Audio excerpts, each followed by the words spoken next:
Baga nagaadhaan dhuftan ijoollee kun qophii sagantaa xaabitaatii Waaqayyo nu gargaaree araara isaaf jaalala isaa nuu baay'isee jennaan har'a barumsa keenya isa 16ffaa finnee dhufneerraa nu waliin turaatii qalbiidhaan sagalee Waaqayyoo nu wajjiniin dhaggeeffadha. Egaa ijoollee akkuma beekamu kadhannaadhaan sagantaa keenyan jalqabnaa kadhannaa kana asirraa dubbisaatii anaa wajjiniin kadhadhaa.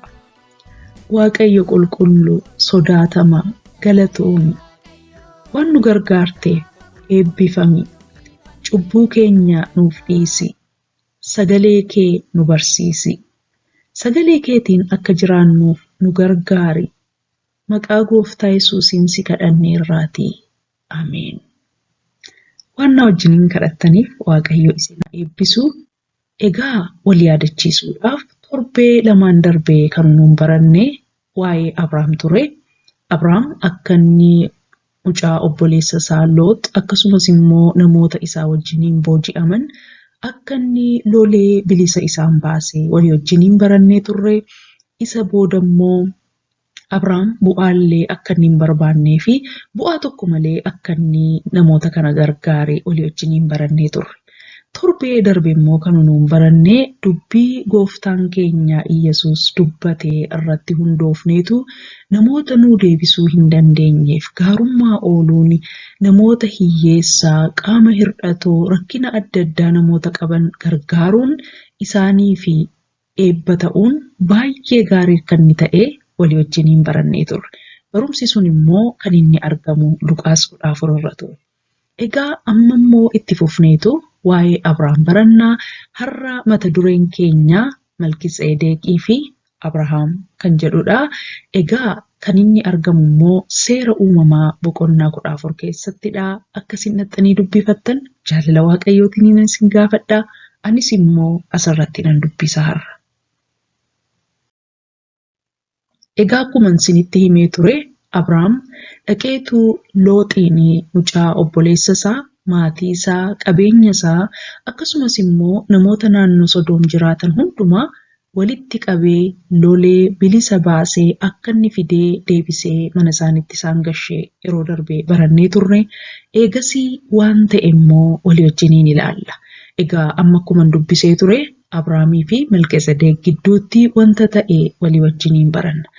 Egaa ijoollee sagalee Waaqayyoo keessaan isinii dubbisaa takkaa qalbiidhaan na dhaggeeffadha.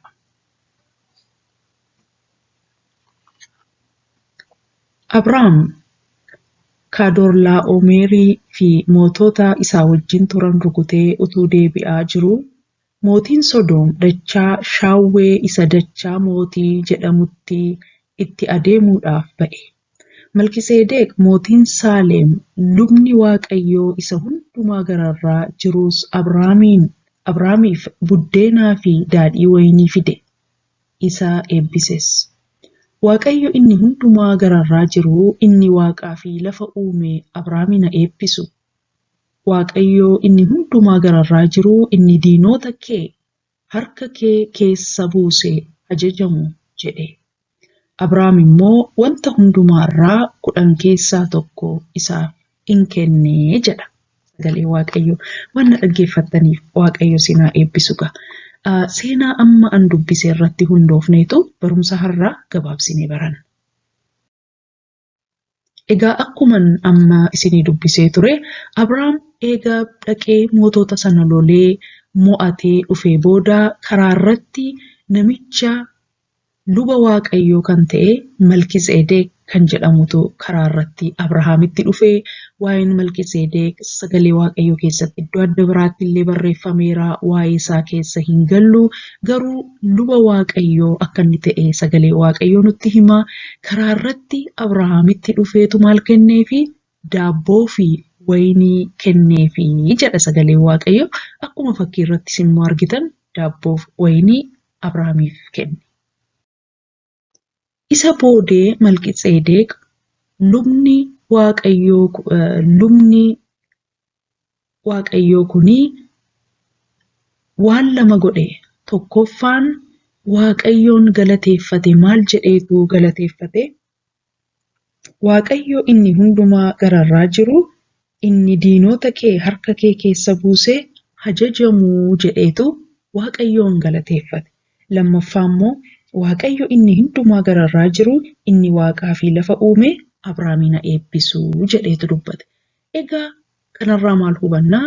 Lubni Waaqayyoo kuni gatii Abrahaam diinota isaa mo'atee dhufeef tokkoffaa Waaqayyoon galateeffate, lammaffaa immoo Abrahaamiin Waaqayyo haa eebbisu jedheetu dubbate. Abrahaam immoo luba Waaqayyoo kanaaf maal godhee? Waan qabu hundumaarraa harka 10 keessaa harka tokko kenne. Yookiin immoo akkuma amma waldaa kiristaanaa keessatti asraata yookiin immoo asraata jedhama. Afaan Oromootiin hin beeku, garuu akkuma asraati kennamuu jechuudha. 10ffaa in jedhama afaan Oromootiin. Akkuma kana Abrahaam immoo waan qaburraa harka 10 keessaa harka tokko Malkiiseedeq luba Waaqayyoo kanaaf in kenne jechuudha. Egaa seenaa gabaabaa kanarraa maal akka barannu immoo walii wajjiniin ilaalla. Malkiiseedeq maal godhe? Abrahaam dhaqeetu diinota isaa lolatee namoota boojuu keessa turan boojuu harkaa butee bilisa isaan baaseetu dhufee karaa irratti nama Malkiiseedeq jedhamu kana arge. Malkiiseedeq maal godhee? Abrahaamiin eebbise. Waaqayyo Abrahaamiin haa eebbisu jedheetu dubbate. Dabalataan immoo maal godhee? Waaqayyoon immoo galateeffate. Maqaan Waaqayyoo haa galateeffamu. Waaqayyo ulfinaan haa ajajamu jedheetu Waaqayyoon galateeffate. Waan kana lamaan godhee Malkiiseedeq. Seenaa gabaabduu kanarraa jireenya keenyaaf maal barannaa yoo jennee gaafannee, yeroo Waaqayyo mo'icha nuuf kennu maal gochuu qabnaa isa jedhu yoo of gaafannee, Waaqayyo egaa akka Abrahaam dhaqnee mootota adda addaa dhaqnee loluu isa booda namoota bilisa baasuu ta'uu dhiisuu danda'a. Garuu karaa adda addaa Waaqayyo mo'icha nuuf kennuu danda'a. Fakkeenyaaf namni yuunivarsiitii yookiin kolleejii dhaqee waggaa 4 baratee eebbifame tokko akka nama lolee mo'ateeti. Mo'icha argatee jechuudha. Akkasumas immoo namni dhukkubsatee illee dhukkuba sana mo'atee immoo humna Waaqayyootiin ka'ee namni sunis mo'icha argatee jechuudha. Kanaaf egaa mo'ichi jireenya keenya keessatti haala baay'eedhaan ilaalamuu danda'a. Kanaaf yeroo Waaqayyo mo'icha nuuf kennu, yeroo Waaqayyo diina keenya dabarsee nuuf kennu, Waaqayyo Abrahaamiif diinota isaa harka isaatti dabarsee isaaf kenne. Egaa Waaqayyo yeroo diinota keenya harka keenyatti dabarsee kennu, yeroo mo'icha nuuf kennu maal goonaa isa jennu baranna. Ijoollee fakkeenyaaf isiniif mo'ichi waggaa amma fakkeenyaaf yoo kutaa 4 yookiin 5 barattu ta'ee waggaa guutuu kutaa 4 barattanii qabxii gaarii fiddanii yoo waggaa sana xumurtan kun isiniif mo'icha guddaadha jechuudha. Waaqayyotu mo'icha isiniif kennee jechuudha. Egaa anaaf immoo mo'ichi maal ta'uu danda'a?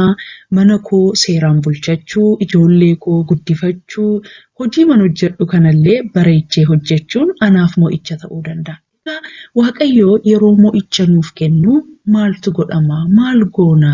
Malkiiseedeq irraa maal baranna jenneetu walii wajjiniin ilaalla. Tokkoffaa Waaqayyoon galateeffanna. Yeroo hundumaa yeroo Waaqayyoo waan gaarii nuuf godhu Waaqayyoon galateeffachuun barbaachisaadha.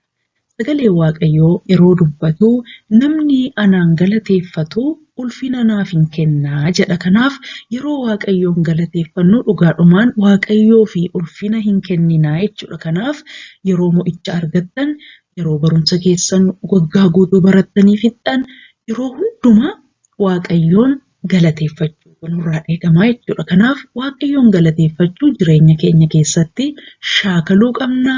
Baay'isnee immoo galateeffachuu qabna Waaqayyoon. Maaliif Waaqayyo jaalala guddaa nutti agarsiisee waan baay'ee nuuf godhe waan ta'eef Waaqayyoon yeroo hundumaa galateeffachuu qabna. Lammaffaa nama jiruu Waaqayyo hojjete sana immoo hin eebbisna. Fakkeenyaaf gaafa waldaa kiristaanaa dhaqnu maal jedhu faarfattoonni yoo faarfatanii fixanii warri lubaa warri geggeessan maal jedhu? Maal jettuuni nama kanaan jedhu? namoonni teenyee waldaa keessa dhaggeeffannu immoo maal jenna? Waaqayyo isaan eebbisu jenna. Kanaaf gaa Abrahaam asitti dhaqeetu lolee namoota bilisa baasee mo'icha argatee dhufe. Yeroo sana Malkiiseedeq immoo maal jedhee? Abrahaam Waaqayyo si haa eebbisu. Nama nu gargaaree yookiin nama hojii waaqayyoo hojjetu, fakkeenyaaf nama sagalee waaqayyoo nu barsiise ta'uu danda'a, yookiin maatii keenyallee ta'uu danda'a, maatiin keessan yeroo waa isiniif godhan ta'uu danda'a, obbolaan keessan ta'uu danda'a. Fakkeenyaaf namni tokko bishaan dhugdan yoo isiniif kenne ta'uu danda'a. Yeroo namni waan tokko nuuf godhu waaqayyoo si haa eebbisu hin jennaa jechuudha. Akkas jenna, waaqayyo immoo dhuguma hin eebbisa nama sana. Kanaaf gaa seenaa kanarraa gabaabaamatti waan lama barannaa. Yeroo mo'icha argannu, yeroo waan gaariin nuuf ta'u waan lama goona. Tokkoffaa waaqayyoon hin galateeffannaa. Lammaffaa immoo nama waaqayyoo keessa goree waan nuuf godhe sana immoo hin eebbisna. Waaqayyoo isin haa eebbisu ittiin jenna. Egaa ijoollee seenaa Malkiiseedeq kanarraa waan lama kana barannee dabarraa jechuudha. Nama nu tajaajilee eebbisuu, waaqayyoon immoo galateeffachuu. Waan tokko kanan jechuu barbaadu asirratti, waaqayyoo gara biyya lafaa dhufee waan hundumaa nuuf hin godhu. Waaqayyo garuu nama keessa goreetu waan nuuf godha. Fakkeenyaaf yoo beeloftan waaqayyoo nama tokko abboomeetu namni sun akka isin nyaachisu godha. Kanaaf gaa nama keessa goree hojjetaa jechuudha waaqayyo. Akkasuma namoonni amma sagalee waaqayyoo nu barsiisanis waaqayyo isaan keessa goree nu barsiisaa jechuudha. Kanaaf gaa waaqayyo namoota keessa goree hojjetaa, namoota kana immoo haa eebbifaman jenneetu isaaniin eebbifna. Waaqayyo garuu hundee waan hundumaa waan ta'eef yeroo hundumaa waaqayyoon immoo galateeffachuun barbaachisaadha. Nama nu gargaare sanaa, nama mo'icha argate sanaa, fakkeenyaaf seenaa kana keessatti Abrahaamiin kan qopheesse, kan waame waaqayyo waan ta'eef, hundeen waan gaarii hundumaa waaqayyo waan ta'eef immoo isa immoo guddisneetu galateeffanna.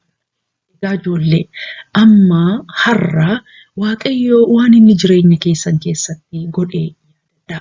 Mo'icha inni isiniif kennee yaadadhaatii galateeffadhaa waaqayyoon. Nama immoo isin gargaare, nama isin bukkee dhaabbateen immoo waaqayyo si haa eebbisu ittiin jedha. Kana har'aa kaastanii shaakaltu jedhee namanaa. Egaa barumsi nuti har'aaf qabnu kanumadha. Gabaabaadha. Waaqayyo si haa eebbisu. Tole egaa ijoollee, faarfannaan ani har'a isiniif qabu faarfannaa isin beektanidha jedhee namanaa. Faarfannaan kun kan eenyu akka inni ta'e hin beeku, garuu waa'ee faarfannaa kanaaf waaqayyoon baay'iseen galateeffadha. Nama faarfannaa kana nuuf barreesses waaqayyo isaan eebbisu jenna. Egaa faarfannaa kana walii wajjiniin faarfanna. Faarfannaan kun kan inni jedhu, innichi na gargaare barruun kee sun haa eebbifamu jedha. Kan na oolche maqaan kee sun haa eebbifamu anatutti dabalee. Ani gooftaa koo si godhadheera, lubbuu koo irratti si moosiseera jedha faarfannaan suni. Walii wajjiniin faarfanna. Innichi na gargaare barruun kee suni haa eebbifamu, haa eebbifamu, haa eebbifamu. Kan na oolche maqaan kee suni haa eebbifamu, haa eebbifamu, haa eebbifamu. Ani gooftaa koo si godhadheera, lubbuu koo irrattis si moosiseera. Ani gooftaa koo si godhadheera, lubbuu koo irrattis si moosiseera.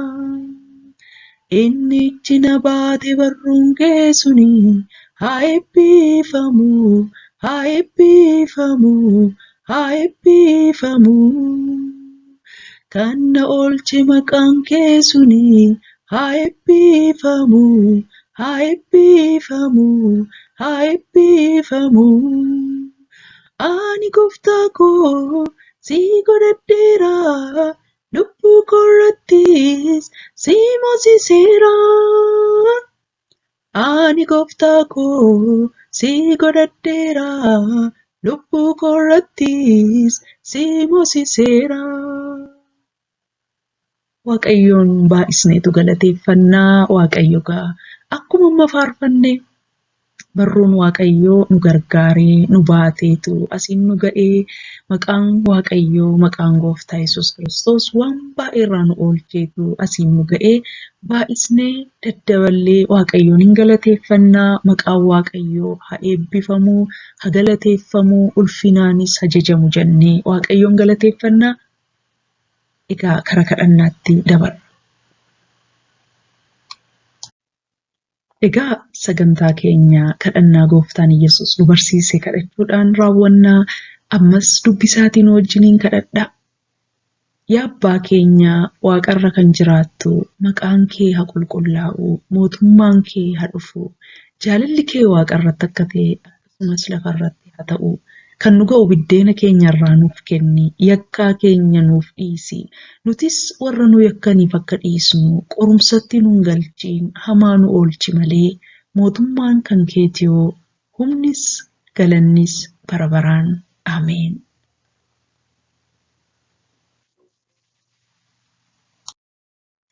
Egaa ijoollee fakkii asirratti fayyadamne kana kan nuuf kennan Free Bible Images kan jedhaman fi Fishnet Bible Stories kan jedhamantu nuu kennee maqaan isaaniillee asirra jira.